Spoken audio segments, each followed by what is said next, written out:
want to ask you, do you have the tools to succeed in ministry from a business perspective?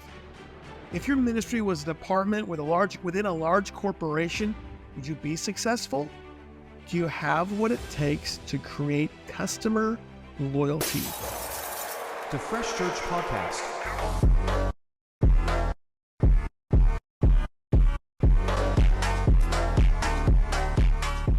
We're going to be talking about customer loyalty today.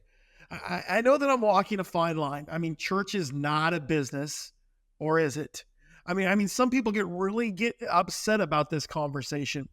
When church becomes too much like a business, it quits caring about the people. When church becomes too much like a church, though, it gets in trouble when it comes to money and closes down and gets in all kinds of legal aspects. There's both aspects of business and church that we have to work towards. So what do we do with this whole church business thing? Well, the point of this podcast is not to debate church versus business, but I will tell you right now, if your church is a nonprofit organization with a board, elected officials, profit and loss statements, insurance, debt, employee costs, and a business license, you're a business. And if you're meeting the spiritual needs of your community, sharing the good news, discipling others, and going into all the world and preaching the gospel, you're a church.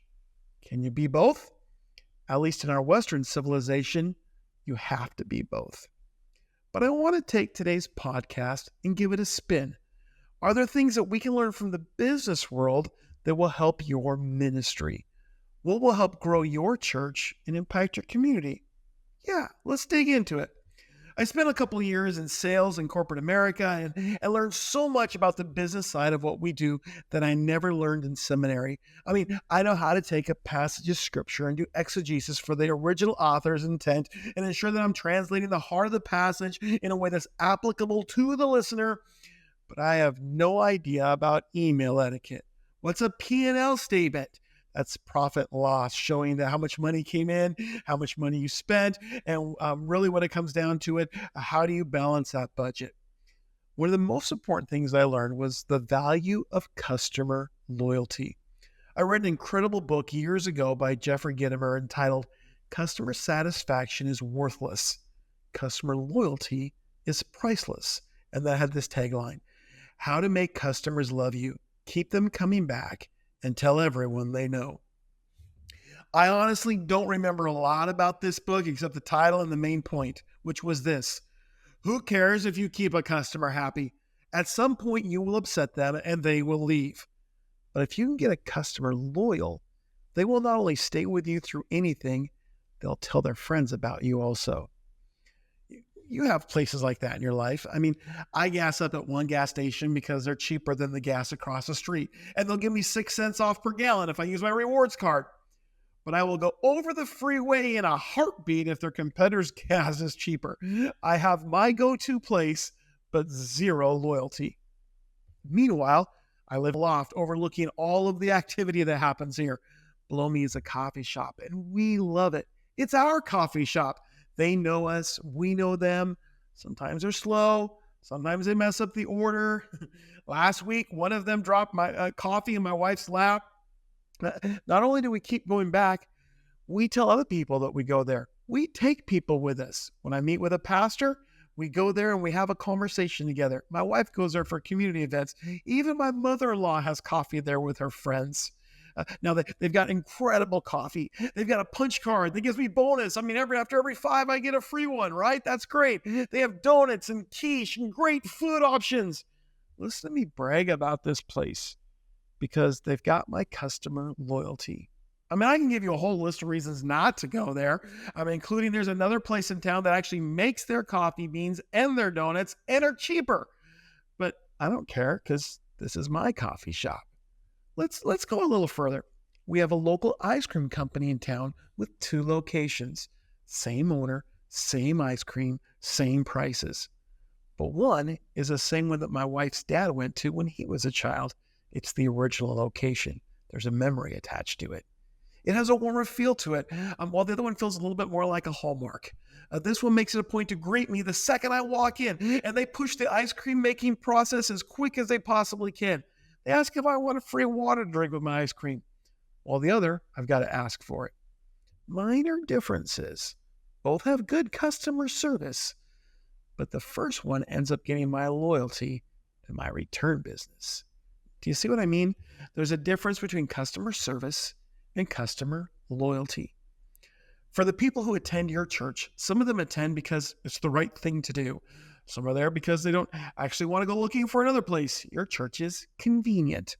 Some are loyal to the end. I mean, the whole place could burn down and they would still be there. Some people leave a church after one sermon that upsets them. Others, you'll have to chase them away. Some people are loyal to the pastor or an associate pastor. Some are loyal to the programs. Some are loyal to the family legacy represented. So today, I want to look at elements of customer service that creates loyal customers and see if we can put those elements into the church world. Now, you can go purchase books like the one I mentioned above and go through all those steps, and I would actually recommend doing some of that. But for the sake of today's conversation, I do not intend to promote any particular platform. So I went online and I asked a real simple question. How do you build customer loyalty? Okay, and it gave me a list of 9 things that you can do as a business to create customer loyalty. Awesome. But we're not just a business, we're a church. So what works for a gas station, an ice cream shop, a local cafe doesn't always work for the church, nor should it. So over the next few minutes, I'm going to walk you through 9 elements to create customer loyalty for a business, and then walk you through each of those elements from the perspective of family ministry to help you create loyal followers in your church. But before we do this, I honestly feel like I need to build a biblical foundation for this. I mean, I don't want you to think that I'm going out on some random tangent, especially since I include elements of AI with some of the people in the church out there who have opinions on that. I want to make sure for those of you that think, hey, it's got to be based on scripture, we're going to base it on scripture. Let's do that. Now, I'm not going to take you through all of the verses out there on successful business in the marketplace, and there's a lot of them, on how to have a good wife who sells at the city gates, or reaping and sowing. I want to look at what Jesus said. I want to take a quick look in the book of John. You see, Jesus uses an example of a professional, a shepherd, and the way he manages his business, clients, customers, sheep. So in John chapter 10, okay, we read this. Jesus is saying, I tell you the truth, anyone who sneaks over the wall of a sheepfold rather than going through the gate must surely be a thief and a robber. But the one who enters through the gate is the shepherd of the sheep. The gatekeeper opens the gate for him, and the sheep recognize his voice and come to him. He calls his own sheep by name and leads them out. After he has gathered his own flock, he walks ahead of them, and they follow him because they know his voice. Verse 5. They won't follow a stranger. They will run from him because they didn't know his voice. All right, so to clarify, there's a large pen of sheep with numerous shepherds on the edge of this Judean town. There could be 1,000 sheep in there, we don't know, came from many different herds. And there isn't a fear of someone stealing the sheep. The pen is there just to keep the sheep from straying or wandering away. Then the owner, the shepherd, walks up to the gate and calls his sheep. His sheep, they're the ones that respond to his voice, and they come to him. And out of all of the sheep in that sheep pen, it's only his sheep that come out and follow his voice. Man, that sounds like loyalty to me. They know the shepherd's voice and they follow it. Why do people attend your church? Because they know its voice. They realize it's safe. It's their home. When people leave, it's because they no longer hear the voice of the shepherd and the pastor and the leaders and the organization. I mean, that's a whole sermon right there that we could do. But our goal today is to take some of the qualities that create customer loyalty in the business world and use them in our church world so that when our sheep hear our voice, they come. That we have loyal sheep and not just regular attenders. So let's get into it. Here's what the internet said. Building customer loyalty is essential for long-term business success. Here are key strategies to foster customer loyalty. Number 1, provide exceptional customer service. That is personalized support, offering personalized and timely responses to customer inquiries and issues. Exceed expectations. Go beyond what is expected to delight customers, such as through surprise discounts or handwritten thank you notes. Consistency. Ensure consistent service quality across all touch points. All right, we're going to talk about number one, customer service. In the core values of Fresh, family, relationship, experience, safety, and hope, the value right in the middle of all of that is experience. When people attend your church, your service, your event, they're encountering the experience. When you walk in, you have something for their kids, their teens, their family needs. If they have a child with special needs and your church doesn't have a program, they're probably going to look elsewhere. Well, you can only do so much, but make sure what you do has your absolute best attached to it. I visited a church once and they had ushers who seated newcomers. They asked us if we wanted to sit towards the front, in the middle, or in the back in case we felt like we needed to escape early on. Notice they understood that some newcomers want the option to escape. Now we picked up front because that's kind of the way we roll. Provide a service that gets their attention, that has a wow factor, and goes beyond what they expected when they came in. Then do it again and again and again. All right, number two on our list of business customer loyalty. Develop a loyalty program. Rewards and incentives. Create a loyalty program that rewards repeat purchases with points, discounts, or exclusive offers. Tiered benefits. Offer tiered levels of benefits that incentivize increased spending. Easy enrollment. Make the loyalty program easy to join and understand. All right, so let's talk about in the church loyalty programs. Now, church doesn't really have a rewards card, flash sales, or special member discounts, or do they? I mean, a lot of kids ministries do stores with rewards. Some youth programs have a cafe where you can earn free items in it. We give away a lot of first-time visitor stuff. We've got church merch that we run specials on or deals on. Some churches provide special events for people who have membership, call them membership benefits, like free funerals or weddings, or the use of fellowship hall for special events. In other words, free rent. But Fresh is the fusion of innovative ingredients with time-honored disciplines. So let's take what we've been doing and let's bring it up a level. You want a loyalty program? Here you go. It's called serving. When a person starts volunteering, it's proven they attend more, give more, and they start to call the church they attend home. You want a loyalty program that works? Get your people involved in ministry from day one. I work with so many churches that they have this long list of qualifications to serve, including attendance requisitions, membership, certain classes, someone in the leadership that has to give them a stamp of approval. I mean, can you imagine if I had to do that to get a rewards card at the grocery store? Create tiers of serving. You need a place where people can start serving after their third time attending that doesn't require salvation. What?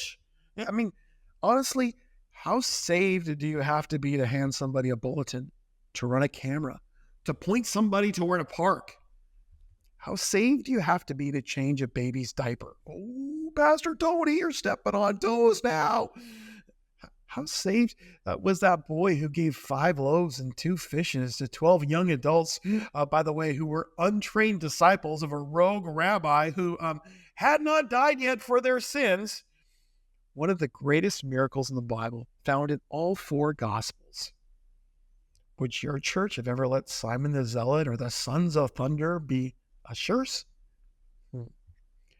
Write down everything a person can do in your church and then create tiers.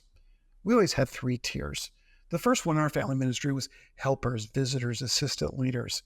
I mean, honestly, does a dad have to be baptized to help transport kids to the water park in their SUV?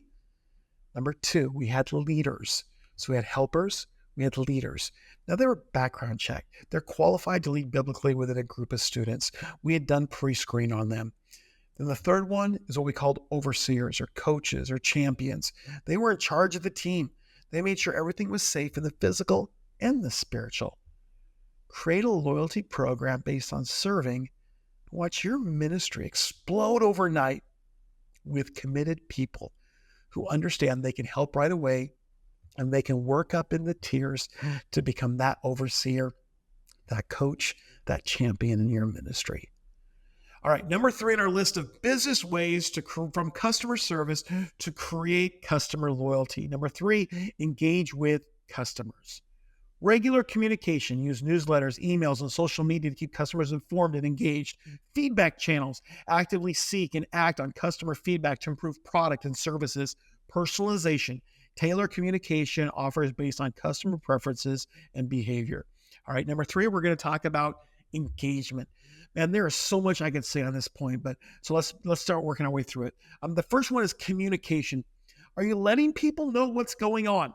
Often the visionary leader is the worst at communication, letting parents know about the events, especially the details, doing follow up, and fully explaining things. So get someone to help you. Make sure that a detailed person is on your team, preferably a parent. Use flyers, announcements, social media, texts, and emails. Don't only use one platform, communicate all over the place and do it over and over again. Feedback. Do you actually ask people for advice? I remember being told by a lead pastor once that shepherds don't ask sheep what's best for them. Well, we live in a consumer world. You better talk to your sheep once in a while. And what sheep do I talk to? How about the people in your loyalty program, the volunteers? Personalize. Just because you've done something for the last 5, 10, 20 years doesn't mean that it still works. Be adaptable. Try different things. Maybe reuse something from 20 years ago that worked in the past. Get a fresh idea from somewhere else. Look at the desires of your kids and go accordingly. I remember a few years back, we had a lot of kids in middle school who loved the game Among Us. So we did a live version of it. But we didn't do it with our high schoolers because they were too cool for that. Pay attention to your kids, your students, your families, and create ministry opportunities accordingly. All right, number 4, as we go through this, build trust and transparency. Honest communication. Be transparent about policies, pricing, and product information. Resolve issues promptly. Address customer complaints and issues quickly and effectively. Consistent quality. Ensure product and service quality remains high. I want to talk about trust. Our fourth value in Fresh is safety. We provide safe environments not just to protect our kids or keep from getting sued. We do it to build trust with our families. You can have the safest place in the world, but if I don't trust you, then it's not safe. If I were to ask you about trust and safety, most of you would point me to your policies and procedures. But let's take a different look at it. What if trust also comes from the transparency of your ministry? The way you communicate, how often you communicate. I used to tell parents that you can always delete my emails, but they couldn't say that I wasn't informing them, that I wasn't communicating. Where there was conflict, we resolved it immediately. Even if we didn't have the solution, we started the conversation. Stop just hoping it will go away. I mean, it will, along with a whole slew of families with it. Finally, trust comes from families knowing that even when you mess up, you have their best interests in mind. I'm far from perfect, but because I consistently showed I had their best interests in mind and was doing the best I could do, mercy was always extended. Remember that silence and ambiguity never ever lead to trust. Number 5 in our list, create a community. Customer communities. Build online communities where customers can share experiences and advice, events and meetups, host events, webinars, or meetups to foster a sense of community. Social media engagement. Actively engage with customers on social media platforms. Let's talk about community. Can't even believe I'm going to discuss this, but we will. You need more social media groups. What? Not those. So, our local high school has one of the premier show choirs in the country. They place at nationals every year. Last year, they were devastated that they got fourth. Fourth at nationals? Yeah, that's pretty bad. Okay, it's a major thing to be a part of our show choir, or part of the band, or part of the crew, or the different elements there. So my daughter was asked to be part of the stage crew, which is truly her gifting, organizing and making sure every little detail of the show goes without a hiccup. And she was super excited. Check this out. Within 24 hours, she was invited to a Snapchat group and then added to a group text just for the crew members. She also got included in a Google Classroom group and a Remind group for everyone. As parents, we were immediately invited to a private Facebook group to be part of the inner circle. In 24 hours, we were part of the show choir family. Does your church do that? Get those social media groups going on any and all platforms. Have connection points. We've got some great family connection ideas in our labs. Since family is a core value in Fresh, we want you to do these things in your church family. You can get those ideas online in our academy at www.freshman.org. All right, number 6 on our way to creating customer loyalty from a business perspective. Offer quality products and services. Product excellence. Focus on delivering high quality products that meet customer needs and expectations. Continuous improvement. Regularly update and improve your offerings based on customer feedback and market trends. Let's talk quality. Just to help you out, I'm going to read that again. And then I'm going to ask you the question when I'm done. When it comes to your church, what's a quality product or service you're providing? So listen closely. Offer quality products and services. Product excellence.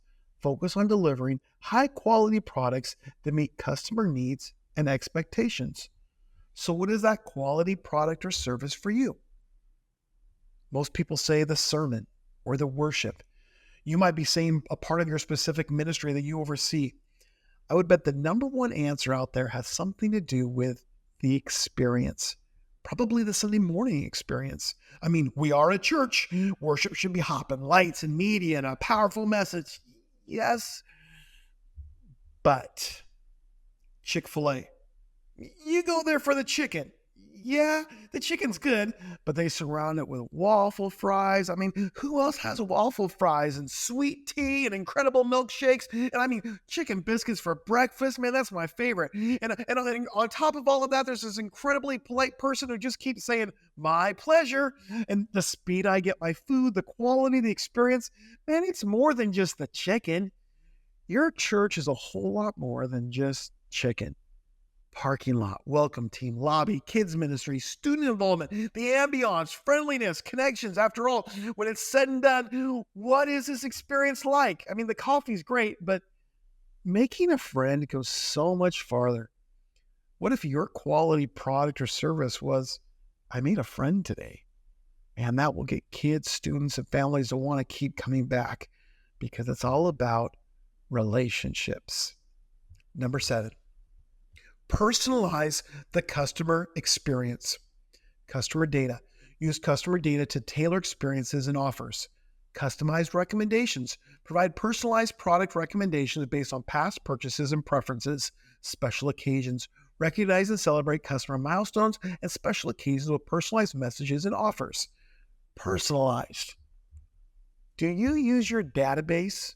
Now, I am not a stats person, but I understand the value of them. So we use check-in for kids, students, volunteers, and any special event. I want to know who is doing what, who came to what, and what the trends are. I want to know how often people attend. Did we have an increase for a special event? And who were they? How many new people came this month? How many of my families also served? The more reports I run, the more I know the habits of my people. Then I can tailor it accordingly. So I was on staff at a seeker-sensitive church in the Bay Area where I discovered most of the people came about 20% of the time. Did you hear that? They came about 20% of the time. I actually had a board member who only came 46% of the time based on their kids' attendance records. So I realized we could significantly grow our kids and students and thus our church attendance by just getting our people to come more often. The people we have in church more times in a month. If I get them to come one more time a month, not only would attendance increase, but so would discipleship and engagement. So I started tracking the numbers. I found what weekends people were coming on and started using those weekends to promote other weekends in the next 2 weeks for them to come back to. I started recruiting people and scheduling them on the weekends that they were historically not attending. Okay, I wanted to make sure that we were doing extra things and extra events based on low Sundays to get people to come to them. Man, I choose to watch the data. Use your systems. And if that isn't your strength, find someone who loves that stuff. I promise you've got someone who does that. Number 8 in our list. Show appreciation. That sounds pretty simple. Thank you notes. Send personalized thank you notes to loyal customers. Exclusive offers. Provide exclusive offers and early access to new products for loyal customers. Public recognition. Highlight and celebrate loyal customers through social media, shout outs, or loyalty program spotlights. Now, some of that seems pretty easy, but let's talk about appreciation. After the pandemic, I determined that every time a family came back or they were first time visitors, I was going to send them a personalized video using my cell phone and sending it to them. Just a little message, let them know how happy I was to see them again. Honestly, I sent some messages to people I hadn't even met personally. Some of them I wasn't even sure if I was pronouncing their names right, but everyone got a message. And it was amazing how many people came back. Yes, send thank you cards, send birthday cards. We miss you cards. Honestly, people don't do that anymore. Put someone in charge of sending them out, or at least writing them and put your signature at the bottom. Now, I'm part of a denomination, and when I was in California, I was always amazed at the district superintendent. He oversaw about 450 churches in Southern California with thousands of pastors and congregants. And he sent a happy birthday comment on every person's Facebook page on their birthday. Never missed one. I don't even know how many friends he has on there, but he does it daily. That makes people feel special. Are you making the people in your ministry feel that way? Let's give some appreciation. Finally, number 9, as we're talking about creating loyal customers, number 9, train your team. Customer service training, regularly train staff on best practices in customer service and relationship management.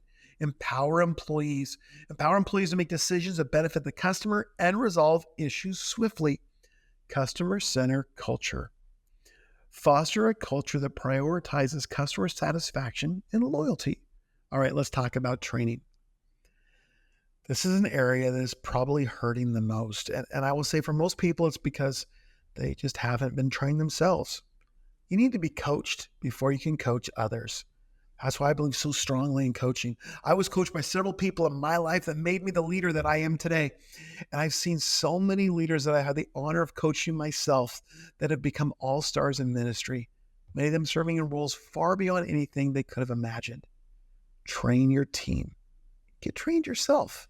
Go back to each of the above points and discover who the people are and how you can train them to complete these steps to create a more loyal customer. Then get trained yourself on how to lead them better. Do online courses, read blogs, listen to podcasts, read books, and get a coach. Man, I would love to help you on your journey to becoming a better leader of leaders. Let's get you fully trained on how to train others along the way. Well, hey, we've been talking about how to create customer loyalty. And this article that I read, it ended with this. Building customer loyalty involves a multifaceted approach that centers on exceptional service, personalization, trust, and community building.